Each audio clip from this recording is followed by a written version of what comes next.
바로 며칠 전에 갓 출간된 책이 한 권 있는데요.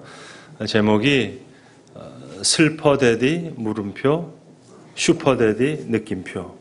부제가 있습니다. 돌싱일기 남자편.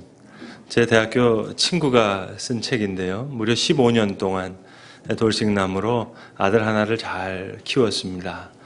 이혼이라고 하는 그 어두운 바다에서 이렇게 헤엄쳤던 이야기, 또 남자지만 주부로서 또 힘들게 살았던 이야기, 또 유쾌한 내용도 있습니다. 어떻게 하면 자유로운 중년의 삶을 즐길까, 또 지금도 돌싱남으로서 어떻게 또 새로운 사랑을 찾아볼까 하는 그런 유쾌한 이야기까지가 다 포함되어 있는 책인데, 그 이야기 중에서 까칠한 이 자기 아들과 어떻게 프레디, 친구와 같은 아빠가 되기 위해서 노력했던 그 부분을 읽으면서 참 친구지만 참 존경스러웠습니다.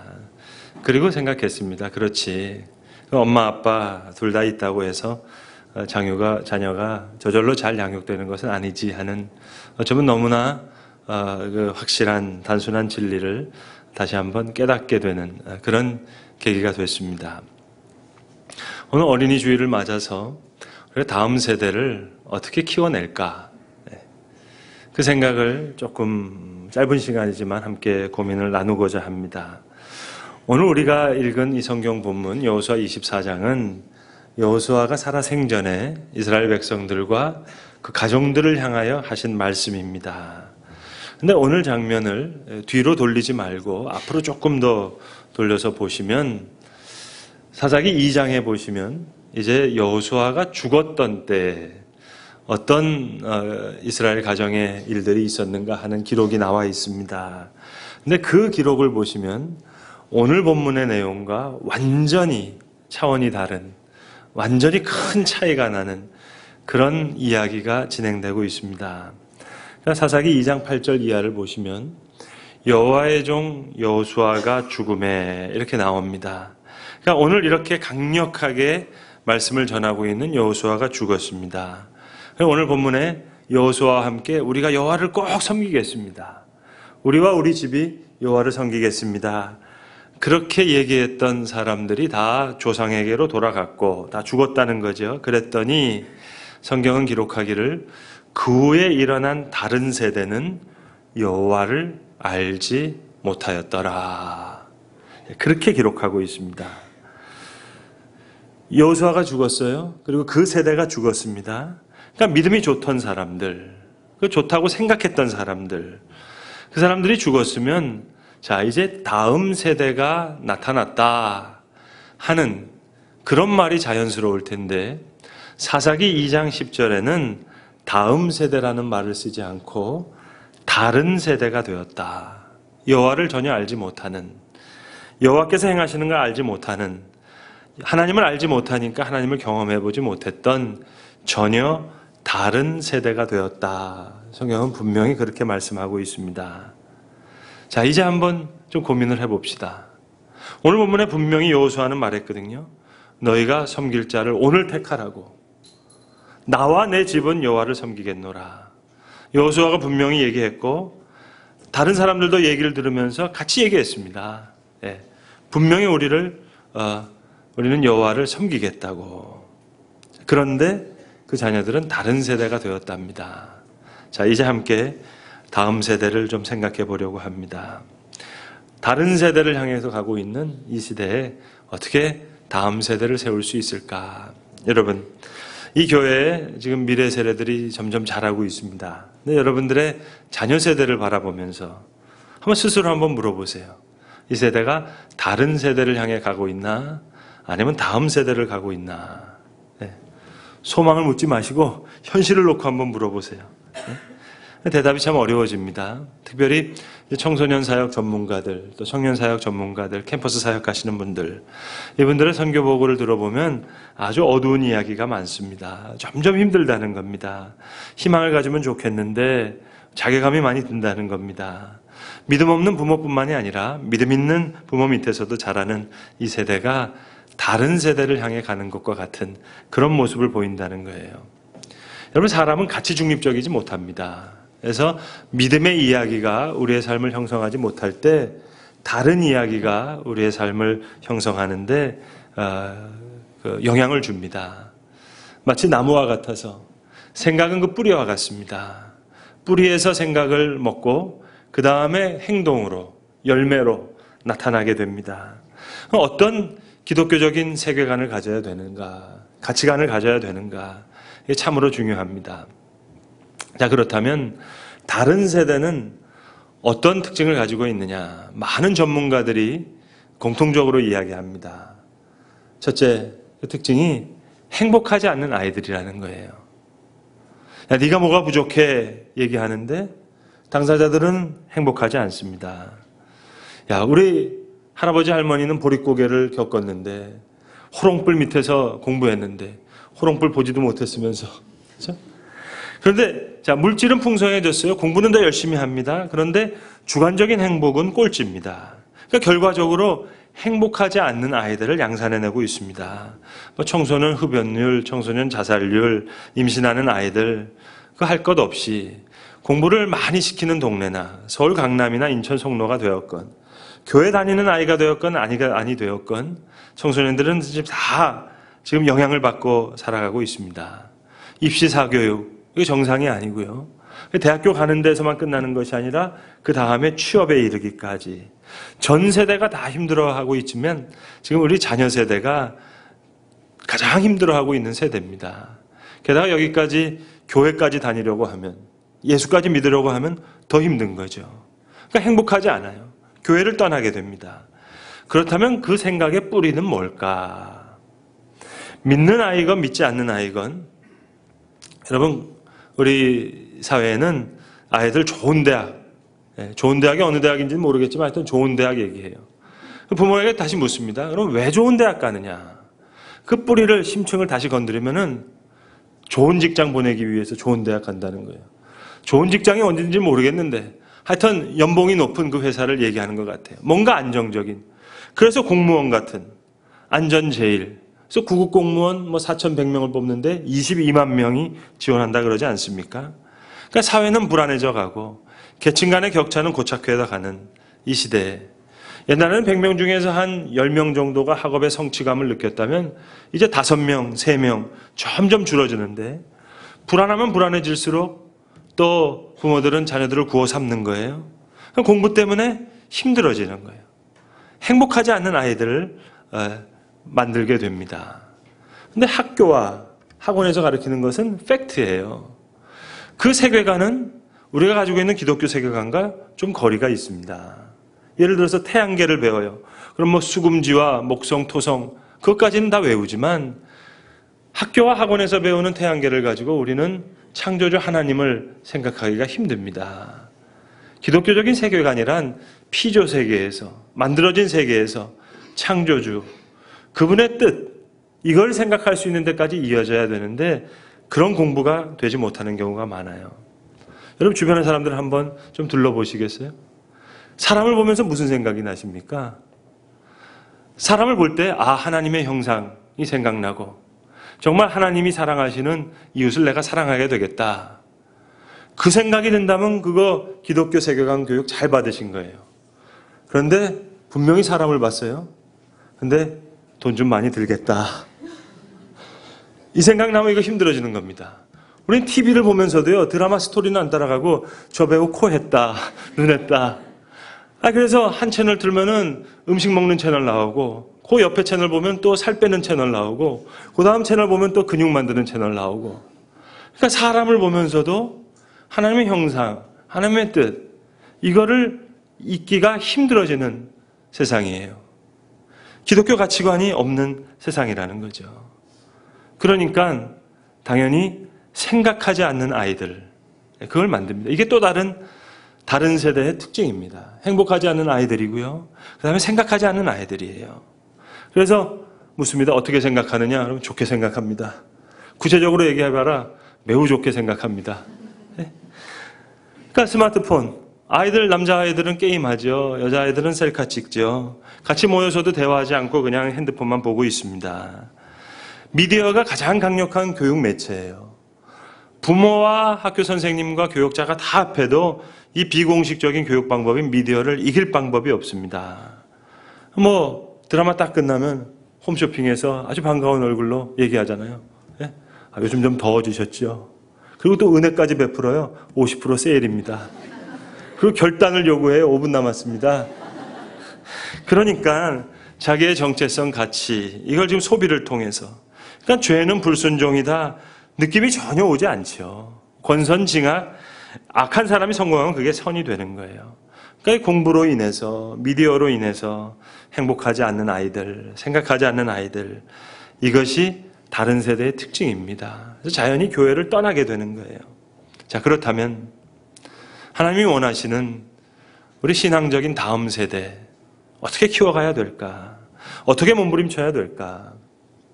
하박국 1장의 말씀처럼 물이 바다를 덮음같이 여호와의 영광이 온 땅에 가득함이라. 그것이 기독교의 세계관일 텐데 물이 바다를 덮음같이 온 세상에 여호와의 영광이 가득 차면 얼마나 좋겠습니까?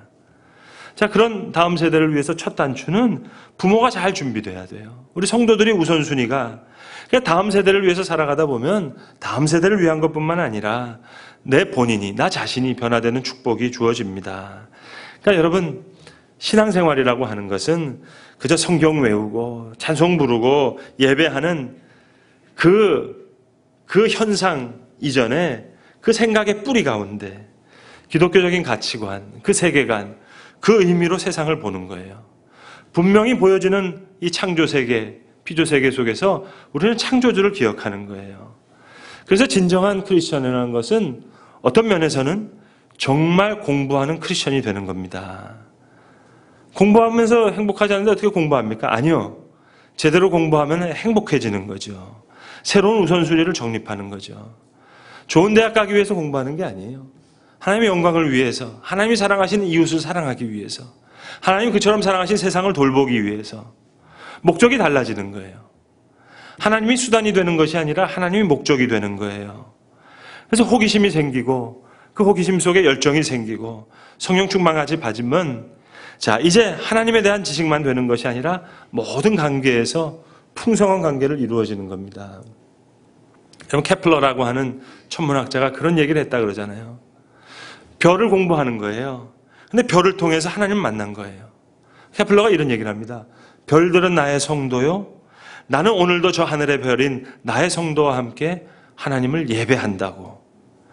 이게 공부하는 크리스천입니다. 이게 기독교 세계관이에요. 흑인으로서 땅콩 박사라고 하는 이름을 받았던 조지 워싱턴 카바라고 하는 박사님이 있는데, 이분이 남부에 있는 그 목화섬을 많이 하는 그 지역에 땅콩을 보급하기 위해서 땅콩을 심었는데 땅콩이 다 흉작이 났어요. 그러니까 혼자 너무 가슴이 답답해가지고 밭에 나와가지고 하나님 앞에 막 외치는 거예요. 하나님, 이 세상을 왜 만드셨습니까? 야, 너 질문이 너무 크다. 하나님, 저는 왜 만들었습니까? 아직도 질문이 크다. 땅콩 한 줌을 손에 들고, 하나님, 땅콩은 왜 만드셨습니까? 옳거니 이제 질문 바로 됐다. 연구소 가서 잘 연구해봐라. 그리고 땅콩을 들여다본 거예요. 수백 가지의 의약품 제품들을 만들어낸 거예요. 그가 미국 국회의사당, 백악관 다니면서 그때마다 하나님을 찬양하게 되는 거예요. 그러니까 하나님의 영광을 위해서 열심히 일하는 거예요. 하나님이 사랑하시는 세상을 돌보기 위해서. 장기려 박사 같은 분, 의사로서 섬겼습니다만, 자, 예배를 드릴 때와 같은 동일한 간격으로 천문학자는 케플러처럼 자기 별을 공부할 때, 카바는 땅콩을 공부할 때, 전문 분야에서 세상을 돌보고 이웃을 사랑하는 그 하나님의 뜻, 그것을 목표로 해서 나에게 주어진 분야에서 정말로 열심을 다해서 행복하게 공부하는 거죠. 하나님이 너에게 맡기신 섬기는 사람이 있다. 다른 사람을 사랑하는, 그래서 공부하는, 동기부여가 제대로 되는, 그러니까 행복하게 공부할 수 있는 그 가치관은 어찌 보면 신앙, 교회, 믿음의 부모, 우리만이 제공해 줄 수 있는 일인지 모르겠어요. 그러니까 가정의 양육 철학, 여러분 이런 부분에 대해서 도전하는 이것이 공부하는 크리스천의 방향일 겁니다. 근데 요즘은 뭐 초등학교 4학년 때 스펙이 다 결정된다면서요? 인생이 결정된다면서요? 이렇게 임계점에 내몰리고 있어요. 아니에요, 여러분. 어느 대학에 중요한 것이 아니라, 어느 대학에 들어가는 것이 중요한 것이 아니라, 하나님께서 마음속에 우리에게 심겨주신 다 결이 있다면, 켜가 있다면, 불씨가 있다면, 활활 타오라야 되던 그런 불씨 같은 존재, 아이들마다 다 다릅니다. 이런 불씨라면 불 지피는 게 중요하잖아요. 그게 기도하는 부모의 역할이겠죠. 아이들의 결과 켜를 잘 발견할 수 있는. 책만 들면 잠만 자는 아이가 있었답니다. 뭐 게임만 하고요. 그러니까 이 어머니가 청소년 사역 전문으로 하는 목사님에게 상담을 받으러 왔어요. 그 상담하셨던 목사님이 지난 2월에 저희 본교회에 오셔서 특강을 하셨는데 그분이 하신 얘기입니다. 그분이 이제 하신 말이야. 그 학생이 왔는데 너 어떻게 생각하느냐? 예, 좋게 생각합니다. 구체적으로 어떻게 생각하느냐? 매우 좋게 생각합니다. 그러고 이제 아무 얘기를 안 하는 거예요. 그러니까 이 학생이 오히려 목사님이 안 돼 보였대요. 아니, 엄마가 전문가라고 와서 목사님 만나게 했는데 이제 얘기가 안 들으니까 자기가 목사님이 너무 안쓰러워가지고 아이가 먼저 말을 꺼내더래요. 목사님, 파충류 어떻게 키우시는 줄 아세요? 그러면서 파충류가 좋아하는 온도, 먹이 막 얘기를 하더라는 거예요. 그러니까 상담이 끝나고 나서 목사님이 이 아이 어머니한테 어머니, 이 아이 파충류 책 한번 사준 적이 있냐고. 서점에 가서 그거 좀 사달라고. 그러니까 파충류 여기는 사진이 많이 들어간 책이니까 이렇게 두꺼운 책. 엄마가 사줬답니다. 이 아이가 읽었겠어요? 안 읽었겠어요? 새벽 2시까지 읽었다는 거 아니겠어요? 그러니까 여러분, 희한하게 이거 뭐 유전자가 다른 것 아닌데 이거 내 뱃속에 났다고 했는데 아이가 좀 엉뚱할 수도 있어요. 생뚱맞을 수도 있어요. 근데 아이들은 그 아이들마다 결이 있잖아요. 자기 아이들 동생들은 전혀 안 보는데 그 파충류는 엄마 아빠처럼 돌봐요. 이 정해진 교육 시스템에서는 못 찾잖아요. 국영수, 뭐 국수사과. 네? 그러나 그 결, 하나님이 만들어주신, 창조하신 그분의 결, 이 연결고리, 생각의 결, 생각의 틈, 이건 정말 기독교 세계관 훈련에서만 가능한 줄로 압니다. 그리고 미디어의 영향이 너무 커요. 여러분, 집에 TV 없앤다고 하더라도요, 아이들이 못 보는 줄 아세요? 아니요. 인터넷 통해서 도깨비도 다 보고요. 방탄소년단 다 알아요. 그 손바닥으로 하늘 가려운 것 같아요. 이 비공식적인 강력한 교육 공간, 오히려 미디어를 이용하시는 거예요. 아이들 데리고 영화 잘 보세요. 할리우드 영화라도 괜찮아요. 꼭 뭐 10개 모세 그런 영화만 보실 생각하지 마시고요. 어떤 영화도 괜찮아요. 그리고 그걸 가지고 엄마 아빠의 생각을 나누는 거예요. 너 별 몇 점이니? 엄마는 3개인데 아빠는 4개인데 4개 반인데. 영화를 도구로, 대화의 도구로 삼고 경청하고 마음을 나누는 거예요. 여러분, 기독교 대안학교에서도요, 90년대까지는 성품교육 주로 했어요. 순종, 경청. 근데 이제 기독교 학교에서도 이제 고전을 읽혀요. 고전이라고 해서 인문학 고전 어렵게 생각하지 말고요. 만화로 나온 책도 많아요. 나니아 연대기 같은 거요. C.S. 루이스가 쓴 정말 좋은 책이거든요. 초등학생도 좋고 중학생도 좋아요. 같이 읽으시는 거예요. 그리고 생각을 나누는 거예요. 행복하게 공부할 수 있도록. 생각하면서 살아갈 수 있도록. 그 틀과 구조를 신앙의 부모가 주는 겁니다. 여러분, 제자훈련이라고 해서 그거 성경 읽고 큐티시키고 그게 아니라 그 속에 있는 생각의 뿌리, 그걸 건드리는 거예요. 영화를 함께 읽어낼 수 있는 해석 능력, 그 가치관, 생각의 뿌리, 그걸 풍성하게 하는 거죠. 보통 수상식 같은 데 보면 시상식 때 배우들이 수상소감 하잖아요. 크리스천들이 하나님 앞에 영광 돌린다. 수상소감을 하는데 전 지금까지 들었던 수상소감 중에서 좀 의미 있었던 수상소감이 배우 김명민 씨가 한 소감이었는데요. 그분 이제 아버님이 저 수색교회 장로님이신데 이런 이야기를 하시더라고요. 하나님이 저에게 은사를 주셨는데 제 생각에는 저에게 조금 제 기대치에 늘 부족할 만하게 주셨다는 거예요. 그래서 남들보다 더 노력하게 하셨던 그 하나님의 오묘한 섭리를 제가 찬양합니다. 뭔가 결이 다른 신앙 고백 아니겠습니까? 그런 가치관. 여러분, 행복하지 않는 아이들, 생각하지 않는 아이들, 그래서 교회를 떠나는 아이들, 이게 다른 세대의 특징이라면 교회에서만, 어찌 보면 신앙의 가정에서만 정말로 이들을 행복하게 공부할 수 있게, 생각하면서 살아갈 수 있게 만들 수 있는 것은 신앙의 가치관밖에 없는지도 모릅니다. 그러니까 다음 세대를 키워내는 힘, 정말 교회가 가지고 있고 믿음의 부모에게 있습니다. 여러분, 교회의 미래가 다음 세대에 있어요. 저희 교회, 우리 교회 학교에 학생들이 많습니다. 감사하게 생각해요. 그러나 죄송스럽게도 우리 성인 출석과 비교하면 우리 교회 학교는 3분의 1이 채 안 됩니다. 여러분, 그렇다면 30년, 40년 후에 우리 교회의 모습이 어떻게 될까요? 혹 반으로 줄어들지도 모르겠어요. 자, 그렇다면 정말 우리가 뭘 생각해야 되겠느냐? 여러분, 다음 세대가 문제가 아닙니다. 네. 오늘 이 세대의 문제예요. 오늘 지금 본문을 다시 한번 보세요. 여호수아가 나와 내 집은 여호와를 섬길 것이다. 근데 그것도 범위가 좀 큰 것 같아요. 네? 분명히 많은 사람들이 다 섬기겠다고 얘기했는데 오늘 17절, 18절을 자세히 보면 하나님을 수단 삼았어요. 애굽에서 하나님이 여기를 우리 인도해냈고 아모리 족속도 무찔렀으니까 그러니까 우리를 여호와를 섬기겠습니다. 그런데 하나님을 목적으로 삼지 않았어요. 수단으로 삼았어요. 그러니까 결국 그들이 하나님을 떠나게 됐습니다. 다음 세대가 나오지 못하고 다른 세대가 되었어요. 다음 세대의 문제가 아니에요. 그 세대의 문제였어요. 죄송한 말씀입니다만 좀 용서하고 들어주세요. 제가 대학교 시절에요. 교회에서 특별히 친하게 지냈던 친구가 3명 있었는데 한 명은 장로님 아들이고 한 명은 장로님 따님이었어요. 제가 아침 일부 성가대를 같이 했는데요. 그 여자친구는 장로님 딸은 반주자였고 저와 제 친구는 그 테너 베이스를 했습니다. 근데 이제 교회에서 예배 마치고 만나는 거예요.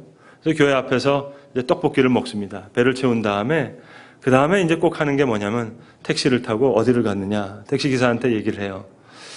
강남역 뉴욕제가를 가자고. 여러분, 뉴욕제가가 어떤 데인 줄 아십니까? 빵 먹으러 가는 데가 아니에요. 당시에 춤추는 사람들은 다 뉴욕제가 뒤에 거기 춤추는 곳이 많이 있었습니다. 이걸 알아들으시는 분은 조금 과거를 좀 조사해 볼 필요가 있어요. 그랬었어요. 죄송하지만 주중에 음주 가무를 즐기죠. 그럼 성가대 연습할 때 이 친구들 다 이제 옛날에 먹었던 거 이거 다 확인할 때 등 두드리고 그랬거든요. 근데 희한하게 30년이 지나서 그 중에 한 명은 목사가 됐고 두 친구들은 아주 훌륭한 신앙인이 됐어요. 훌륭한 집사님이 됐어요. 지난주에 그 중에 한 명 친구가 12시 예배, 이 예배에 왔거든요. 서로 은혜 받았는데요. 제 친구가 더 은혜 받은 것 같아요. 몇 년 동안 재정적으로 너무 힘들어서 소식이 끊겨졌어요. 근데 저한테 이야기하는 거예요. 자, 여러 가지 기도의 제목을 나눈 다음에 얘기하는 거예요. 다음 주에 나 80 넘으신 장로님 찾아뵙고 내 이 상황을 다 얘기한 다음에 내가 기도 부탁을 드리려고 그런다. 그 장로님 연로하시고 아무것도 갖고 계신 분이 아니에요. 아무 능력도 없으신 분이에요. 여러분, 그렇다면 50 먹은 아들이 80 넘은 장로님한테 그 자기의 어려운 얘기 다 하면서 기도 부탁한다 그러면 그 장로님 자녀 잘 키우신 거 아니에요? 그럼 여러분, 저와 제 친구의 믿음이 좋았었을까요? 물론 하나님의 전적인 은혜가 있었고 하나님께서 저희를 만져주신 일이 있었습니다만 세 친구가 가지고 있는 공통점이 하나 있어요. 좋은 신앙의 부모를 만난 거예요. 여러분, 아이들이요 기가 막히게 압니다. 귀신처럼 알아요. 우리 부모님이 하나님을 목적으로 섬기는지 하나님을 수단으로 섬기는지. 하나님을 수단으로 섬기는 부모는요, 자녀들이 당연히 교회를 떠나죠. 아니, 수단으로 섬기는 하나님 뭐 하려고 섬기겠어요? 아이들이 귀신보다 더 잘 압니다. 그 여자친구는요, 외국 생활을 하는데요. 할리우드에서 활동하는 유명한 영화인이에요. 외국인과 결혼해서 사는데, 아주 정말 영화처럼 드라마틱하게 살아요.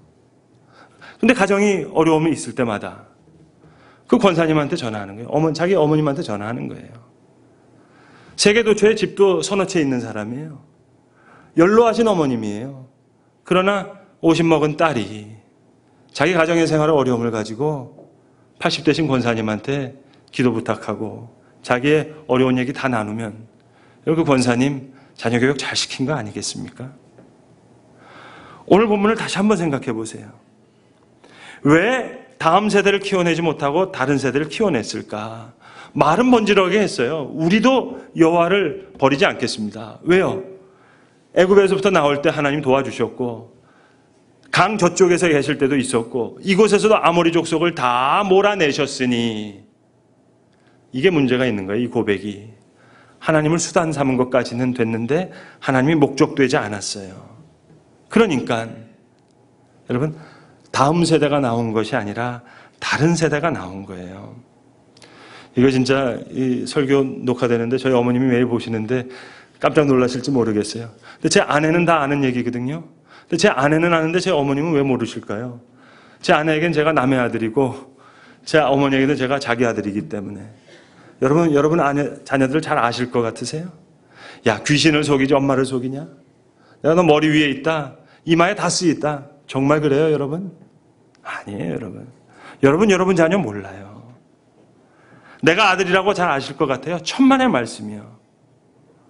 그러니 여러분, 내 다음 세대를 걱정하는 게 아니라 내 믿음을 걱정하는 거예요. 나와 내 집은 그것도 범위가 커요. 나는 하나님을 목적으로 삼겠습니다. 그 고백만 바로 된다면 다음 세대는 저절로 이루어질 것입니다.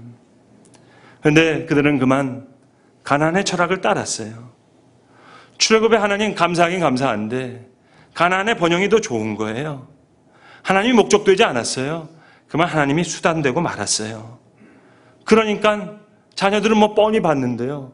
수단으로 섬긴 하나님 뭐 하려고 섬기겠어요? 목적도 아닌데. 그러니까 말입니다. 정말 다음 세대를 향해서 우리가 할 일이 뭘까요? 여러분, 나만 잘하면 되는 겁니다. 좋은 부모 되시면 되는 거예요. 좋은 자녀, 그거 걱정하지 마시고 좋은 아빠 되면 되는 겁니다. 교회를 떠나는 아이들, 행복하지 않는 아이들, 생각하지 않는 아이들, 아니요, 행복하게 될 거예요. 생각하는 아이들 될 거예요. 교회를 지키는 아이 될 거예요. 한국교회 초기에 2%도 채 안 되는 교인들이 권세 있게 이 사회와 나라 앞에 바로 섰는데 3분의 1로 2분의 1로 교회 줄어든다 하더라도 괜찮아요, 여러분. 쭉정이는 날아가고 알곡은 남게 될 것입니다. 진정한 다음 세대는 섬길 자를 오늘 택하라. 거기에 하나님을 목적 삼아 바른 신앙을 결단하는 자에게 하나님은 다음 세대를 선물로 허락해 주실 것입니다. 기도하겠습니다. 아버지 하나님, 행복하지 않는 아이들, 생각하지 않는 아이들, 또 교회를 떠나는 아이들을 많이 양상해내는 다른 세대를 향하고 가고 있는 이 세대를 바라보며 하나님 우리에게 귀한 말씀을 주셨습니다. 주님, 다음 세대가, 우리의 미래 세대가 이 교회와 우리의 믿음 가정 가운데 온전히 잘 자라야 될 터인데 아버지 하나님, 하나님 앞에 하나님을 목적으로 삼는 귀한 믿음의 고백으로 바로 서게 하여 주셔서 아버지 하나님, 귀한 다음 세대가 우리의 귀한 믿음의 본과 기도의 본을 통해서 나타날 수 있도록 하나님, 이 교회와 불러주신 성도들과 그 가정가정에 큰 은혜와 복을 허락하여 주시옵소서. 우리 주 예수 그리스도의 이름으로 기도합니다. 아멘.